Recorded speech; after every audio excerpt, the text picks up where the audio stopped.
Hello guys! Today I want to talk to you about 7 levels of sign upgrades that you can make in Minecraft. Your level 1 sign is going to be pretty basic and generic, but as we get further on, we're going to get into some less survival friendly options and some more interesting options and variations that you can make. So without further ado, let's get into it. This is level 1. Level 1 is a pretty bog standard sign.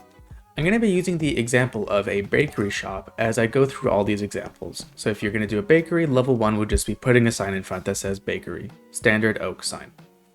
This is a level 2 sign. This is a sign where we've started to play a little bit with our shape, color, and brightness. So with our brightness, we can come in and do glow ink. With the shape, we can start switching to hanging signs. And for the color, we can go for white ink on black instead of black ink on white. Now we're getting into level 3, and level 3 is mostly about placement. Now, apart from just putting a sign on your building, you can have a sign sticking out of a building, and you can also have signs before you even get to the building itself. So this one here tells us that we are on Baker Street, and this is actually one of the other tips I want to give, talking about placement, which is that you can copy paste symbols onto Minecraft signs. There are tons of symbols you can do this with, and I'm going to be putting resources throughout this video to various links that I think are useful, like this site, which gives some copy-paste options. Another way to play with this stuff is by doing things like arrows with copy-pasting. This is a sign that uses glow ink and orange to basically work as a way sign. So before you even get to the town where the bakery is, this is a sign letting you know where the town is.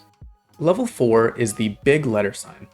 Now, big letter signs are things that you can do with copy pasting.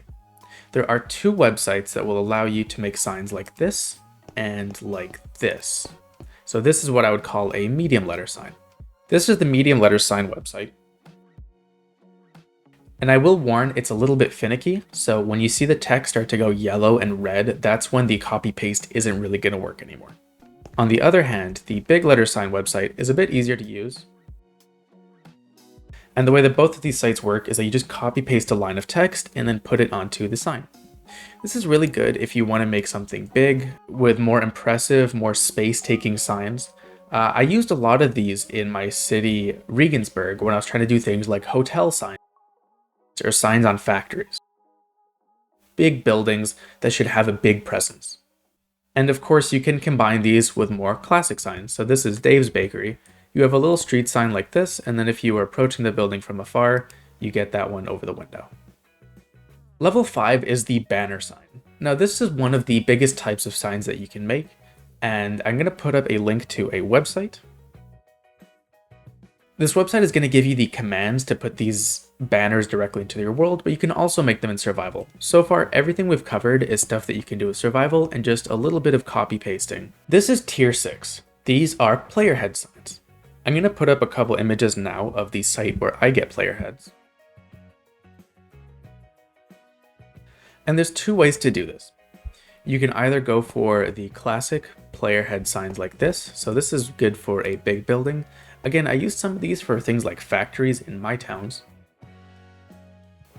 But you can also go for smaller ones. And the way that these are done is that these are placed into invisible item frames.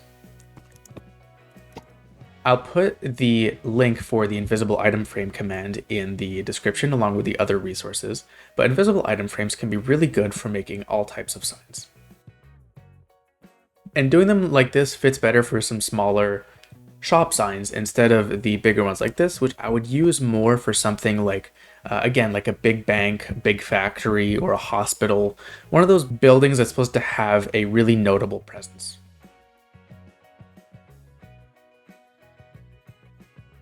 Now this is the last level of sign upgrades that I'm going to show you for today. This is the display entity and display text sign. So display entities and display text are commands that were added in 1.19, and they allow you to display text, blocks, and items. This shopfront uses both. So up here we have a display text saying bakery, and over here we have a couple of display items. So I'm going to show you how this works. The way I do it to make life easier is to use the Axiom mod. Now this isn't an Axiom tutorial, but if you have the Axiom mod and you click the Alt key, you'll bring up this menu where you can create display entities. And it'll look something like this. So you have your item displays, that's what I use for the bread, block displays, and text displays. In this menu, you can also go to this little settings function and turn on gizmos. And gizmos just tell you how you're supposed to be editing and placing these things. So you can see that there is one for each piece of bread here and one for the sign. That's going to do it for today, guys. Let me know which level of signs you usually use and which ones you enjoy the most. All of these are ones that can be used together. So I highly recommend, if you're doing a big city build, look into doing every type of sign. Put signs on the ground, on the walls, do big text signs, medium text signs, player head signs, item frame signs. All these different types of things are going to add visual interest and variations to your world. And none of them are necessarily better than the others, they're just different aesthetics and different things you might want to go for. If you enjoyed the video, please leave a like, and I will see you guys next time.